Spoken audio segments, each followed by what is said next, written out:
और इंदिरा जी ने भी इमरजेंसी के निंदा प्रस्ताव, इंदिरा जी के समय वो पंडित नेहरू जी से और आगे निकल गई। 1975 में तो संविधान की हत्या ही कर दी।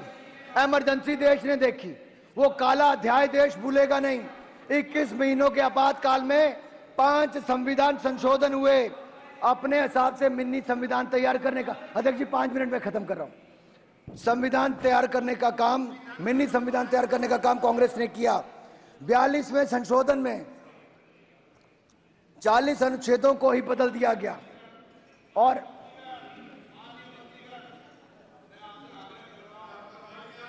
अन्य सदस्य जब बोले क्रोध नहीं करें और इसको 5 साल पालन करना है।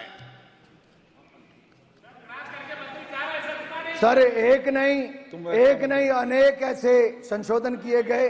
उच्च न्यायालय से छीना पीएम पर नियुक्ति के व्यक्ति के चुनाव की जांच का अधिकार, न्यायपालिका से आपात की न्याय समीक्षा का अधिकार छीन लिया गया था। अनुच्छेद 368 के तहत 40 अनुच्छेदों में को बदल दिया गया था। 42वें संशोधन को तो मिनी संविधान कहा गया। ये किसी और ने नहीं, ये कांग्रेस ने संविधान के साथ खिलवाड़ किया था, जिसके लिए आपको देश से माफी मांगनी चाहिए। और यही नहीं, अगर हमारे समय मात्र 8 संविधान में संशोधन हुए, और मैं कहना चाहता हूं, मैं आपको ये कहना चाहता हूं, अधिकतर नेता जनसंघ के जेल गए थे संविधान को बचाने के लिए और इमरजेंसी के खिलाफ हमारे नेताओं ने आवाज उठाई थी। और माननीय अध्यक्ष जी, माननीय स्टालिन जी जो तमिलनाडु के मुख्यमंत्री हैं, वो भी उस समय जेल में थे। आज तो सपा वाले कांग्रेस के साथ बैठ गए, मुलायम जी भी उस समय जेल में थे। आज तो आरजेडी वाले इनके साथ बैठ गए, लालू जी भी उस समय जेल में थे। ऐसी कौन सी मजबूरी है? इमरजेंसी थोपने वालों के साथ आपको गठबंधन जरूरी है। अब आप लोकतंत्र बचाने की बात करते हो। और यही नहीं, मीसा जी, बहन मीसा जी हैं, इनका तो जन्म ही मीसा एक्ट के दौरान हुआ। देश में मीसा थोपा गया तो मीसा जी का जन्म हुआ। ना जाने कितने लोगों का जान ली गई। हर पार्टी के कार्यकर्ताओं को मौत के घाट उतार दिया गया। माननीय अध्यक्ष जी, यही नहीं, इन्होंने अनेकों मैं अटल जी की 2 लाइनें कहना चाहता हूं। जो 1 साल जब इमरजेंसी का हुआ तो उन्होंने क्या कहा था? जुसलाता जेठ मास, शरद चांदनी उदास, सिसकी भरते सावन का, अंतर घट रीत गया, 1 बरस बीत गया। सिंचों में सिमट राजग, किंतु विकल प्राण विहग, धरती से अंबर तक गूंज मुक्ति गीत गया, 1 बरस बीत गया। ये हमारे नेताओं ने आप ईवीएम पर प्रश्न चिन्ह खड़ा करते थे, कहते थे ईवीएम ये हो जाएगा वो हो जाएगा। अब मैं सभी सांसदों से पूछना चाहता हूं विपक्ष के, क्या ईवीएम ठीक थी कि नहीं थी? ईवीएम ठीक थी कि नहीं थी? माननीय अध्यक्ष जी, इन लोगों ने जम्मू कश्मीर में चुनाव में इस बार 30% वोट पहले से ज्यादा पड़ा। ये लोकतंत्र की जीत हुई है जम्मू कश्मीर में, क्योंकि वहां पर अलगाववाद, आतंकवाद पर नकेल कसी गई। जो नेहरू जी की गलती थी धारा 370 देकर और पाक ऑक्युपाइड कश्मीर बनाकर कांग्रेस ने गलतियां की, उसमें सुधार, धारा 370 को सदा के लिए खत्म किया तो मोदी जी की सरकार ने किया। आज वहां पर रिकॉर्ड टूरिस्ट आ रहा है, रिकॉर्ड वोटिंग हो रही है, रिकॉर्ड निवेश आ रहा है, और अब तो अमरनाथ यात्रा भी शुरू हो गई है। जय अमरनाथ, जय भोलेनाथ। और माननीय अध्यक्ष जी, देश के लिए आर्थिक शक्ति और सैन्य शक्ति बहुत जरूरी है। हमारी सरकार बनते सशस्त्र बलों का आधुनिकीकरण मोदी सरकार ने शुरू कर दिया। और मैं कहना चाहता हूं, आपकी सरकार के समय भारत को दुनिया का सबसे बड़ा इंपोर्टर आपने बना दिया था हथियारों का, लेकिन हमारी सरकार ने आपके समय 2014 में 1000 करोड़ से कम एक्सपोर्ट होता था। आज माननीय रक्षा मंत्री जी यहां पर बैठे हैं, 21,000 करोड़ का एक्सपोर्ट, लगभग 21 गुना ज्यादा किया। अरे उस समय चीन सबसे बड़ा इंपोर्टर होता था, आज वो मैन्युफैक्चरर बन गया है। और हमारा भारत भी, माननीय अध्यक्ष जी, हमने ब्रह्मोस मिसाइल, सुपरसोनिक मिसाइल आज फिलीपीन और अन्य देशों को बेचने का काम आज भारत उपलब्ध करवाने का काम कर रहा है।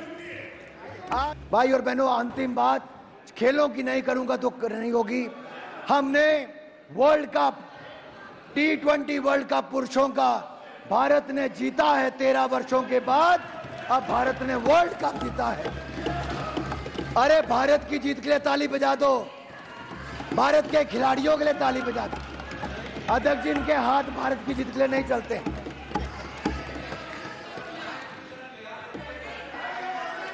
ये तब भी सवाल खड़ा करते। अध्यक्ष जी, अब हमारा देश ओलंपिक 2036 में आयोजन करने की तैयारी कर रहा है। हम उस दिशा में आगे बढ़ रहे हैं। ओलंपिक में भारत ने 7 मेडल जीते, जो आज के सबसे ज्यादा है। कॉमनवेल्थ गेम में 61 मेडल जीते। और यही नहीं, भारत ने एक के बाद दूसरे में मेडल जीतने का कीर्तिमान स्थापित किया। हमने ट्राइबल के लिए रिकॉर्ड 700 से ज्यादा एकलव्य स्कूल खोलने का काम किया। महिला सशक्तिकरण पर हमारी सरकार ने काम किया। आपके समय महिलाओं को न्याय नहीं मिला। 33% आरक्षण नारी शक्ति बंधन बिल पास करके दिया तो मोदी सरकार ने दिया।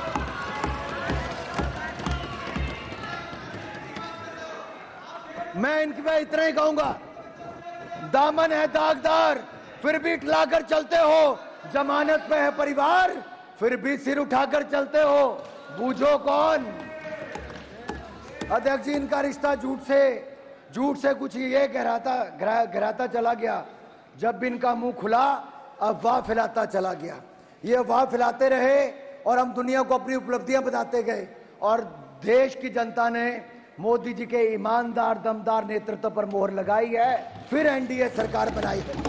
मैं आपके इस माध्यम से सदन को विश्वास दिलाना चाहता हूं कि जिस तरह की परफॉर्मेंस पहले 2 टर्म्स में एनडीए सरकार की रही मोदी जी के नेतृत्व में, इस बार उससे आगे बढ़कर हमारी परफॉर्मेंस रहेगी। ये विकास का रथ रुकेगा नहीं। हम दुनिया की तीसरी बड़ी अर्थव्यवस्था बने। हम दुनिया की तीसरी बड़ी अर्थव्यवस्था बनेंगे। हम दुनिया की तीसरी बड़ी अर्थव्यवस्था बनेंगे। और अंतिम लाइन कहकर मैं यही कहूंगा, थोड़ा मुस्कुराइए विपक्ष वालों, थोड़ा मुस्कुराइए। आप नए भारत में हैं और ये नए भारत की बुलंद तस्वीर मैंने थोड़ी आपके सामने रखने का प्रयास किया है। राष्ट्रपति जी के अभिभाषण पर, जहां मैं एक और उनका धन्यवाद करता हूं, समर्थन करता हूं। और आप सबने मेरी बात सुनी, मुझे अवसर दिया, पार्टी की तरफ से पहला रखने का अवसर दिया। मैं अध्यक्ष जी आपको एक बार फिर चुनने पर बधाई, आप सबको चुनने पर बधाई और आप सबके माध्यम से मोदी जी को बधाई देता हूं। और यही कहूंगा, ले चलिए भारत को बुलंदियों की ओर, बनाइए विकसित भारत। हम आपके साथ हैं, आप भी आइए, जुड़िए, आप भी आइए। भाई अध्यक्ष जी, मैंने तो हाथ जोड़ दिए। अध्यक्ष जी, मैंने तो हाथ जोड़ दिए। ये विकसित भारत की यात्रा में विपक्ष भी जुड़ जाए। ये मेरी तेरी लड़ाई नहीं, ये मेरे भारत की लड़ाई है। इकट्ठे मिलकर लड़ेंगे। इसमें मेरा तेरा नहीं, इसमें बांटने वाला कुछ नहीं, विचारधारा का कुछ नहीं। ये मेरे देश के लिए है। हम अपने देश को अगले 25 सालों में विकसित भारत बनाएंगे, विकसित भारत बनाएंगे, विकसित भारत बनाएंगे। बहुत बहुत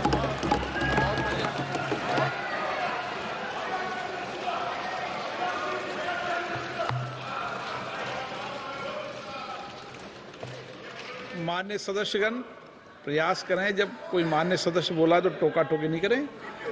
श्रीमती सुश्री बांसुरी स्वराज।